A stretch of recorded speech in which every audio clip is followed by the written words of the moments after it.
कृष्ण गोविंद हरे मुरारी, हे नाथ नारायण वासुदेवा। स्वागत है सभी दर्शक साथियों का आपके अपने YouTube चैनल रामकृष्ण जी शिवम स्टूडियो में। मैं रामकृष्ण शास्त्री आगरा से आप लोगों के बीच में धार्मिक कथा, व्रत कथा एवं अन्य जानकारी लेकर के आता रहता हूं। तो आज भी जानकारी, बहुत ही अच्छी जानकारी लेकर के आए हैं। आमल की एकादशी।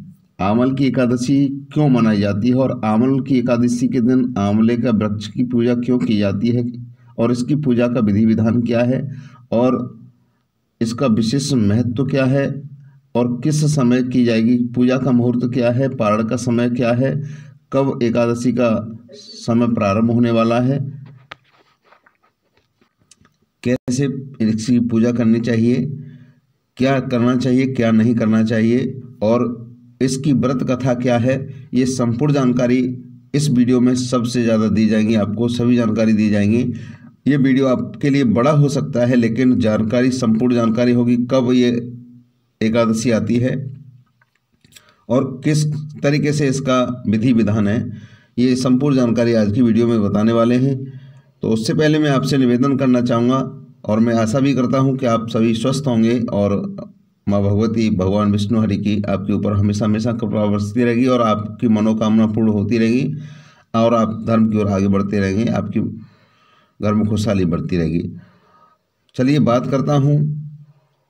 आपसे एक निवेदन और करना चाहूँगा उससे पहले कि कथा शुरू करने से पहले मैं निवेदन करना चाहूँगा कि अभी तक आपने हमारे चैनल को, रामकृष्ण जी शिवम स्टूडियो चैनल को सब्सक्राइब नहीं किया हो तो प्लीज़ चैनल को सब्सक्राइब करें और बेल को प्रेस करके रखें जिससे नोटिफिकेशन सबसे पहले आपको मिले। चलिए बात करते हैं ज़्यादा समय नहीं लेते हुए। ये एकादशी कब मनाई जाती है? ये होली से पहले आमल की एकादशी का व्रत आता है। इस दिन आंवले की पूजा का विशेष महत्व होता है और आमल की एकादशी 2024 में कब डेट है, क्या पूजा मुहूर्त है, ये सभी जानकारी आज को बताने वाले हैं।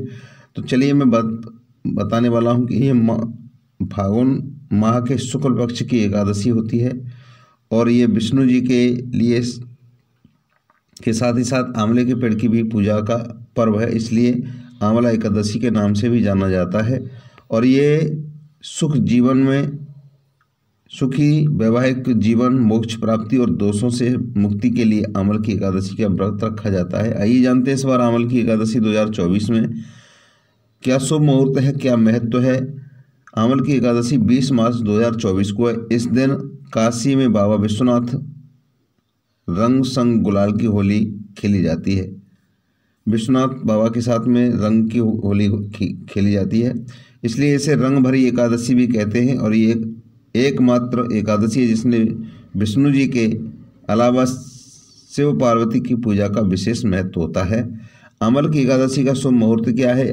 पंचांग के अनुसार फागुन मास के शुक्ल पक्ष की एकादशी 20 मार्च 2024 को प्रातः यानी रात्रि 20 मार्च 2024 को प्रातः 12:21 पर शुरू होगी और अगले दिन 21 मार्च 2024 को प्रातः 2:22 पर इसका समापन होगा।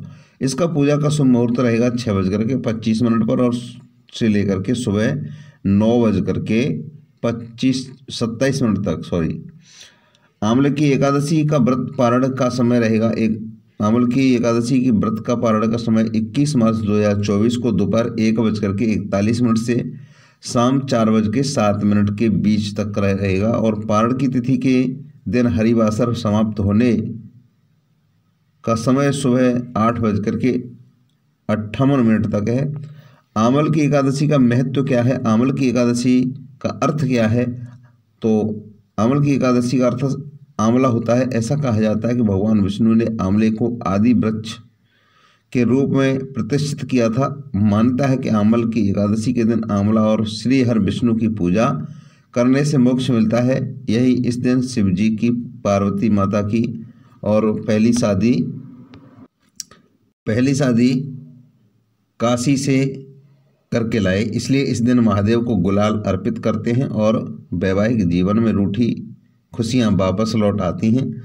आंवल की एकादशी का जिक्र पद्म पुराण में मिलता है। इस पूजा से परिवार का पूजा से परिवार में सुख और प्रेम का वातावरण बनता है। और अब सुनाते हैं आपको इसके व्रत की कथा, थोड़ी विस्तार से है, वीडियो बड़ा हो सकता है, वीडियो को स्किप करके न देखें। आमवल की एकादशी व्रत विधि प्रमाणिक व्रत कथा पद्म पुराण से।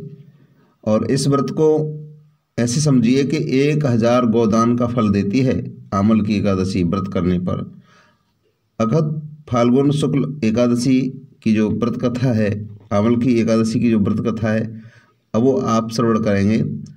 एक दिन क्या हुआ कि मानधाता बोले गुरु वशिष्ठ जी से कि हे वशिष्ठ जी, यदि आप मुझ पर कृपा करें तो किसी ऐसे व्रत की कथा कहिए जिससे मेरा कल्याण हो। और महर्षि वशिष्ठ बोले कि हाँ हे राजन, सब व्रतों के उत्तम और अंत में मोक्ष देने वाले आमले की एकादशी के व्रत का मैं वर्णन करता हूँ। यह एकादशी फाल्गुन मास के शुक्ल पक्ष में होती है। इस व्रत के करने से समस्त पाप नष्ट हो जाते हैं। इस व्रत का फल 1000 गोदान के फल के बराबर होता है। अब मैं आपसे एक पौराणिक कथा कहता हूँ, आप ध्यानपूर्वक सुनिए। एक बैदिश नाम का नगर था। कौन सा नगर था? बैदिश नाम का एक नगर था, जिसमें ब्राह्मण, क्षत्रिय, वैश्य और शूद्र चारों वर्ण आनंद सहित रहते थे।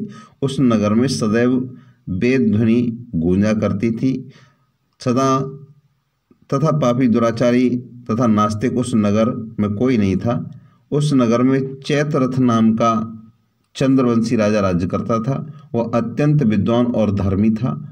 उस नगर में कोई भी व्यक्ति दरिद्री और कंजूस नहीं था। सभी नगरवासी विष्णु भक्त थे और आबाल वृद्ध स्त्री पुरुष एकादशी का व्रत किया करते थे। यानी सभी लोग व्रत किया करते थे एकादशी का। एक दिन का समय फाल्गुन मास के शुक्ल पक्ष की एकादशी आमल की एकादशी आई। उस दिन राजा, प्रजा तथा बाल वृद्ध सब ने हर्षपूर्वक व्रत किया।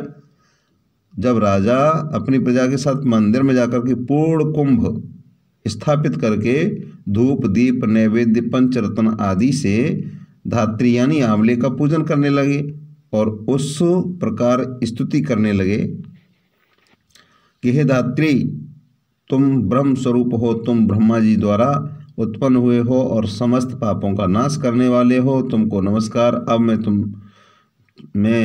अब मैं तेरा अर्घ स्वीकार करो। तुम मेरा अर्घ स्वीकार करो। तुम श्री रामचंद्र जी के द्वारा सम्मानित हो। मैं आपकी प्रार्थना करता हूँ, अतः आप मेरे समस्त पापों का नाश करो। उस मंदिर में सबने रात्रि को जागरण किया। हुआ क्या कि रात के समय वहाँ एक बहेलिया आया जो अत्यंत पापी और दुराचारी था। वह अपने कुटुंब का पालन जीव हत्या करके किया करता था। भूख और प्यास से अत्यंत व्याकुल वह बहेलिया और जागरण को देखने के लिए मंदिर के एक कोने में बैठ गया। हुआ क्या कि भगवान विष्णु तथा एकादशी माध्यम की कथा सुनने लगा। कोने में बैठ करके भगवान विष्णु तथा यानी एकादशी की कथा सुनने लगा। इस प्रकार अन्य मनुष्यों की भांति उसने भी सारी रात जागरण में बिता दी। प्रातःकाल होते ही सब लोग अपने अपने घर चले गए, तो बहेलिया भी अपने घर चला गया। घर जाकर के उसने भोजन किया। कुछ समय बीतने के पश्चात उस बहेलिया की मृत्यु हो गई। मगर उस आम्ल की एकादशी के व्रत तथा जागरण से उसने राजा विदुरथ के घर पर जन्म लिया। राजा विदुरथ के घर पर जन्म लिया और उसका नाम रखा गया वसुरथ। युवा होने पर वह चतुरंगी सेना के सहित तथा धन धान्य से युक्त होकर के 10,000 ग्रामों का पालन करने लगा, यानी राजा बन गया। वह तेज में सूर्य के समान, कांति से चंद्रमा के समान, वीरता में भगवान विष्णु के समान और क्षमा में पृथ्वी के समान था। वह अत्यंत धार्मिक और सत्यवादी, कर्मवीर और विष्णु भक्त था। वह प्रजा का सम्मान भाव से पालन करता था और दान देना उसका नित्य कर्तव्य था। एक दिन राजा शिकार खेलने के लिए गया और देवयोग से वह मार्ग भूल गया। जब मार्ग भूल गया, दिशा ज्ञान नहीं रहने के कारण उसी वन में एक वृक्ष के नीचे और लेट गया। थोड़ी देर बाद वह उस वृक्ष के पास में पहाड़ी मलेच्छ वहाँ आ गई और राजा को अकेला देख करके मारो मारो शब्द करते हुए राजा की ओर दौड़े। मलेच्छ कहने लगे कि इसी दुष्ट राजा ने हमारे माता पिता पुत्र पौत्र आदि अनेक संबंधी को मारा है तथा देश से निकाल दिया है, अतः इसको अवश्य मारना चाहिए। ऐसा करके वे मलेच्छ उस राजा को मारने दौड़े। हुआ क्या कि अनेक प्रकार के अस्त्र शस्त्र उसके ऊपर फेंके। वे सब अस्त्र शस्त्र राजा के शरीर पर गिरते ही नष्ट हो जाते थे, जैसे गर्म लोहे पर पानी की बूंद डालते ही नष्ट हो जाती, इस तरीके से नष्ट हो जाते थे। उनका वार पुष्प के प्रहार के प्रतीत होता था। अब उन मलेच्छों के अस्त्र शस्त्र उल्टा उन्हीं पर प्रहार करने लगे, उन मलेच्छों पर ही प्रहार करने लगे, जिससे वे मूर्छित होकर गिरने लगे। उसी समय राजा के शरीर से एक दिव्य स्त्री उत्पन्न हुई। वह स्त्री अत्यंत सुंदर होते हुए भी उसकी भ्रकुटी टेढ़ी थी। उसकी आंखों से लाल लाल अग्नि निकल रही थी, जिससे वह दूसरे काल के समान प्रतीत होती थी। वह स्त्री मलेच्छों को मारने दौड़ी और थोड़ी देर में उसने सब मलेच्छों को काल के गाल में ढकेल दिया, पहुंचा दिया। जब राजा सोकर उठा तो उसने मलेच्छों को मरा हुआ देख करके कहा कि इन शस्त्रों को किसने मारा है? इस वन में मेरा कौन हितैषी रहता है? वह ऐसा विचार कर ही रहा था, तब तक की आकाशवाणी हुई और बोले कि हे राजन, इस संसार में विष्णु भगवान के अतिरिक्त कौन तेरी सहायता कर सकता है? यह आकाशवाणी को सुनकर के राजा अपने राज्य में आ गया और सुखपूर्वक राज करने लगा। वशिष्ठ जी कहते हैं, हे राजन, यह आमल की एकादशी के व्रत का प्रभाव था। जो मनुष्य इस आमल की एकादशी का व्रत करते हैं वे प्रत्येक कार्य में सफल तो होते हैं और अंत में विष्णु लोक को प्राप्त होते हैं, अंत में विष्णु लोक को भी प्राप्त होते हैं। इसलिए ये आमल की एकादशी बहुत ही महत्वपूर्ण है, बहुत ही अच्छी आमल की एकादशी, सभी लोग व्रत रहें। चलिए मिलते हैं अगली वीडियो में अच्छी जानकारी के साथ। तो चैनल को सब्सक्राइब नहीं किया तो प्लीज़ चैनल को ज़रूर सब्सक्राइब करें। जय श्री राधे कृष्णा, जय श्री श्याम, हर हर महादेव।